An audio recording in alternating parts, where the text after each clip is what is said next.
Supreme leader of Pakistan سید ساجد نقوی نے اسلام آباد کے ایک ہاسپٹل کا وزٹ کیا ہے، جس میں اسلام آباد میں ہونے والے دھماکے میں جو زخمی ہو گئے تھے، ان کی عیادت کے لیے ہاسپٹل پہنچے۔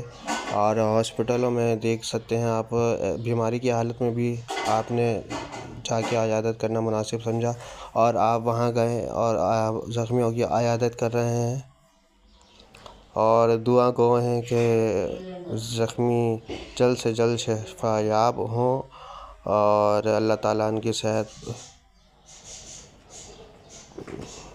بھی صحیح کرے۔ اور زخمیوں کی عیادت کر رہے ہیں اور لوگ آپ دیکھ سکتے ہیں کہ مصافحہ بھی کر رہے ہیں۔